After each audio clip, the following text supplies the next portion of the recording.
Hi guys, Hey guys, so we've been home from LA for a couple of weeks now. and we thought we'd film a little review of our holiday together. So we had a really great time. So we wanted to go into some of the highlights and maybe some of the slight disappointments we had as well. So, bad news first, some of our lowlights. Yeah, so a couple of our favorite rides were closed for refurbishment, unfortunately. So Star Wars: Rise of the Resistance was closed, and then Incredicoaster Coaster was closed as well, and they're both Some of since our favourites, they've yeah. since reopened since we left. So that was probably one of the more disappointing things, but even then we still had an amazing time with all the other rides that they have on offer. But yeah, just one of the little disappointments on this time around. Yeah. Something else that we sort of talked about in our time away was that we really hoped to see the fireworks display at Disneyland.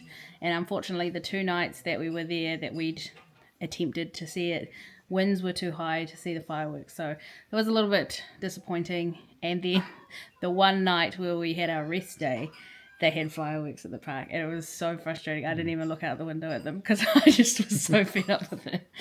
Yeah, a bit disappointing, but I don't know, one of those things that you can't control. We tried to plan for it as best we could. We had 2 nights where we could have seen it, but yeah, unfortunately, the weather just wasn't adequate enough for us to see it. But yeah, But ultimately, we saw the projection shows, and they were amazing. We saw Phantasmic, which has slightly smaller fireworks, and we saw World of Color Happiness, which had, I think, one firework go off right near the start. So, yeah, can't complain. Still had an amazing time.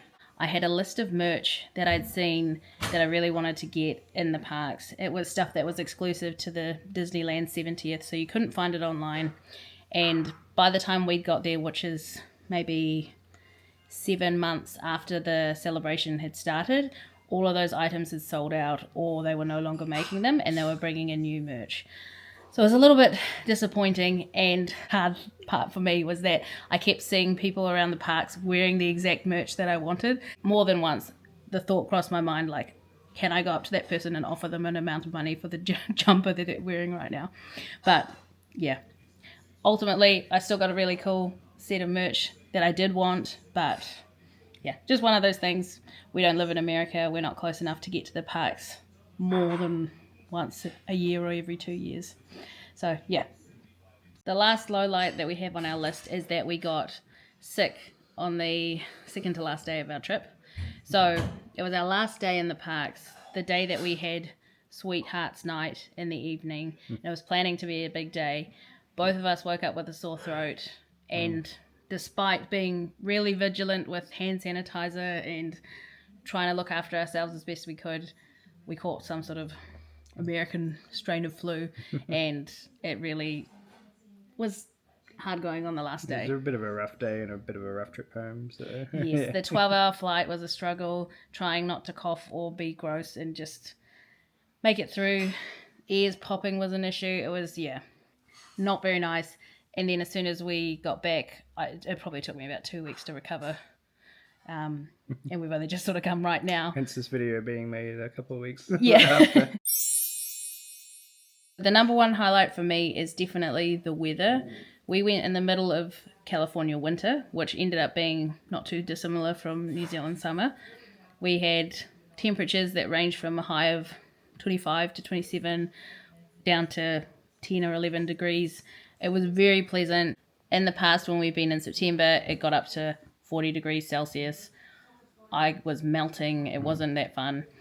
This time around, it was much more manageable. It was really cool. Like one of our favorite pieces of merch is spirit jerseys. So actually being able to wear them around the parks and not be melting was a really cool thing that we got to do this time that we haven't been able to do on previous trips.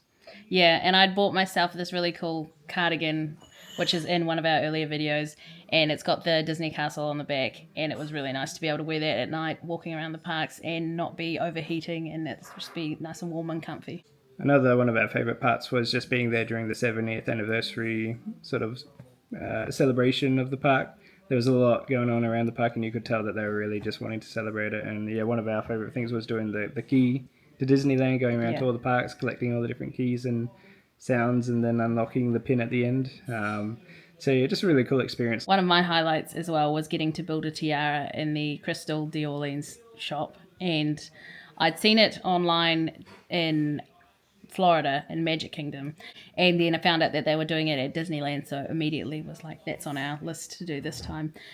And yeah, it was a really cool experience. They let you pick and design everything with your own gems, and oh, I should reveal it actually.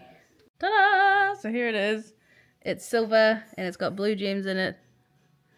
And yeah, I was really happy with it. But I realized after we posted our video and had filmed everything that I didn't actually have any footage of me wearing it whatsoever. So this is it. My bestie Julia asked for a reveal, so here's the reveal. Yeah, expect to see this at many more parties and events. So another big win for us this time was we've become quite familiar with how to use the lightning lane system over at Disneyland Resort. So yeah, I don't think we waited more than like 15 minutes for a ride, apart from one occasion where we still went through the lightning lane, but we went on Guardians early in the morning and they were only running one elevator shaft. So I think we ended up waiting maybe 30 minutes for that one, even with the lightning lane. So but yeah, apart from that, yeah, really short queues. Yeah, we were able to take full advantage of the lightning lane opportunities that they had going. Another highlight for us was that we've been to Disneyland multiple times now, so we're actually quite familiar with the Disneyland Resort, how to get around, where we stay, where's the best place to get food. So yeah, we feel like we know our way around quite well in the downtown Disney district and through the parks.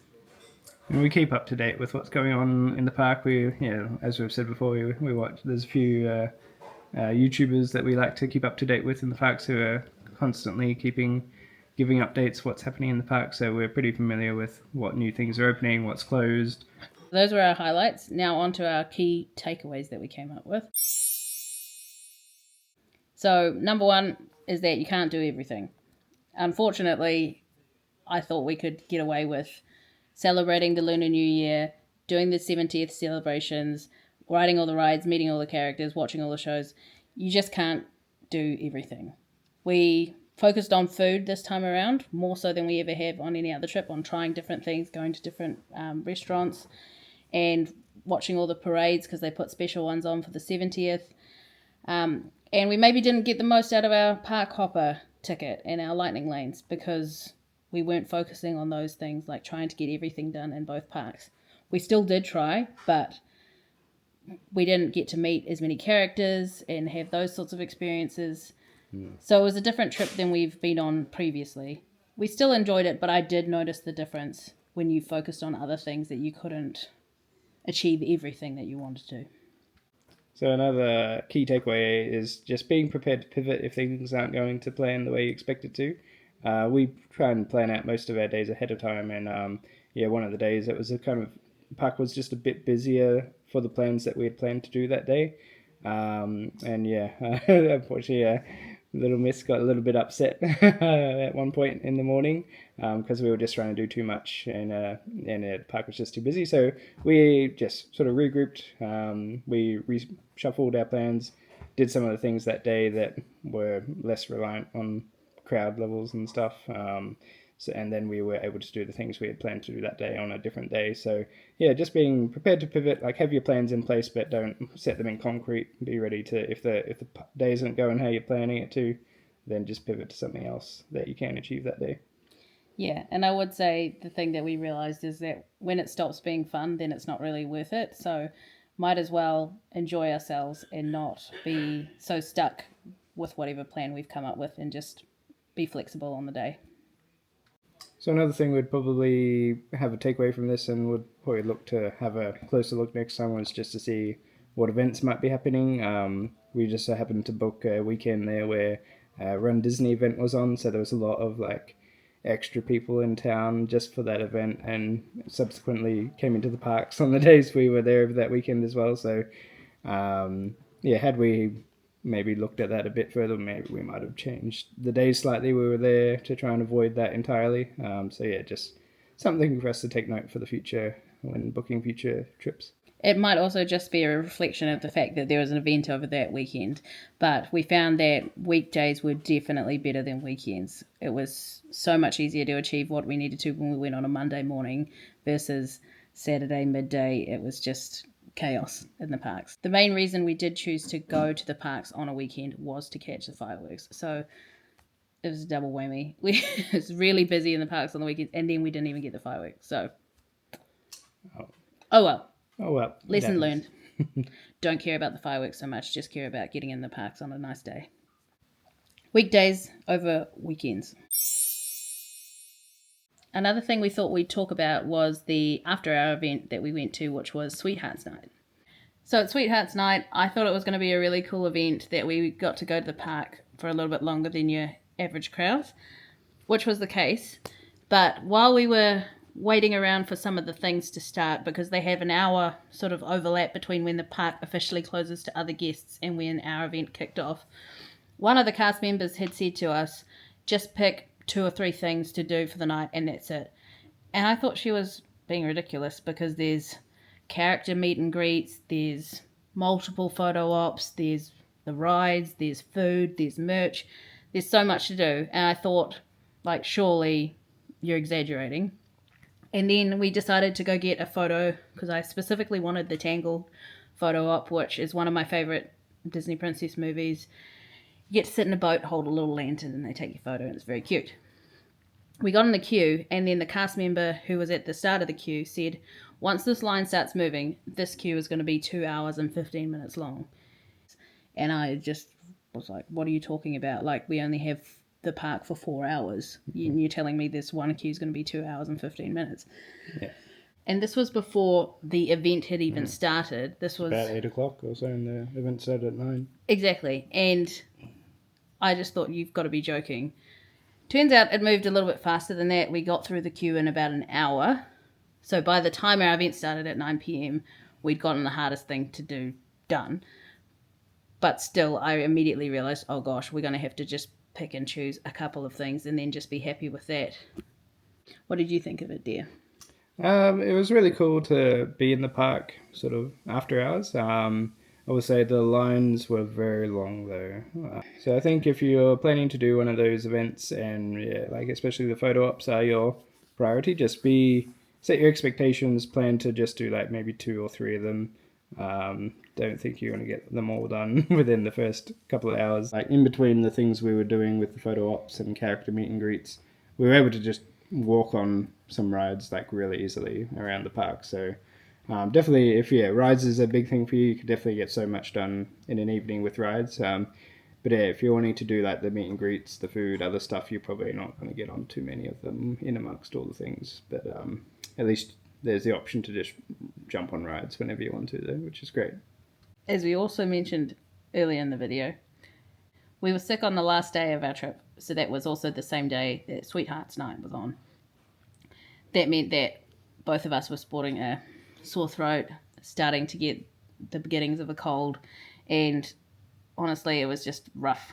We were already a full day in the parks, and yeah. I think we ended up going home like early, like an midnight. hour early at midnight. We were kind of just had enough at that point, I think, and went home. Yeah, I just said to Caleb, I was like, just take me home. I can't do this anymore.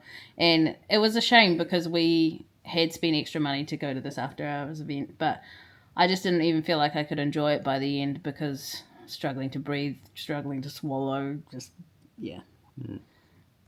not great. Really enjoyed Sweethearts Night, but we probably didn't get the most out of it because we were sick on the night that we went, and also we didn't know in advance how crazy the queues get for some of those photo opportunities that they have. One last thing I'll add is my personal PSA to parents out there. We are not parents. We don't have children. I'm not in a position to judge. But we are experts.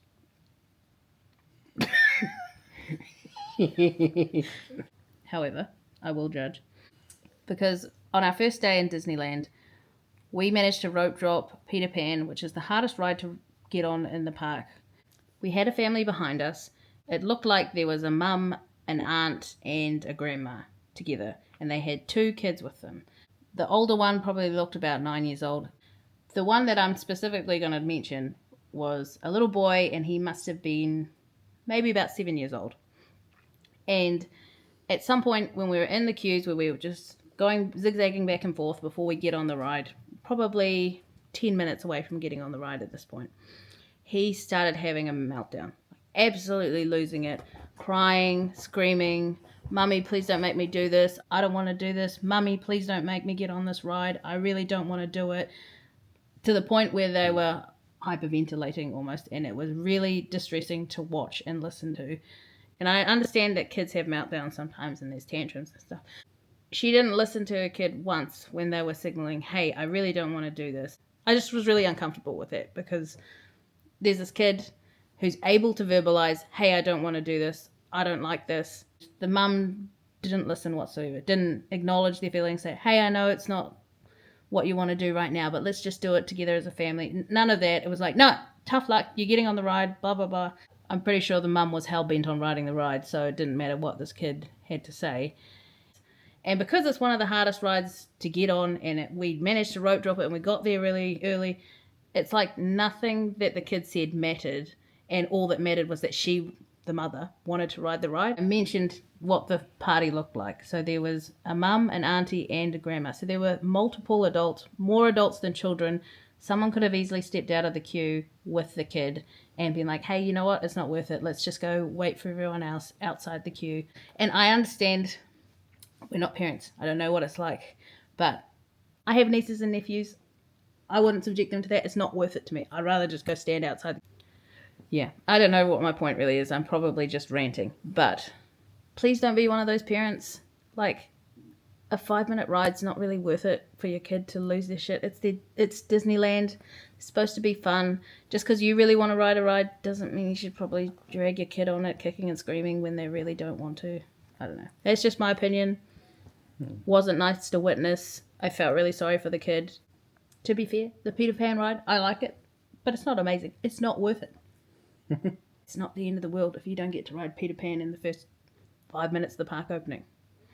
Yeah, it's meant to be the happiest place on earth for kids. So Was not for this kid. not this kid, unfortunately. And, you know, I think with Disney, and if you're a parent, you want your kids to have the best experience possible. You don't want them to have childhood trauma from getting dragged onto rides at Disneyland. So set your kids' life up for success by making them want to go back to Disney when they're older.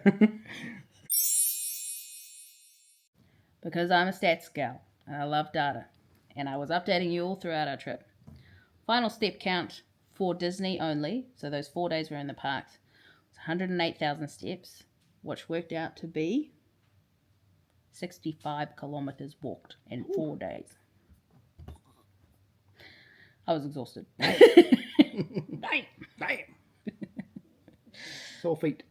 Yeah. And then sick as well.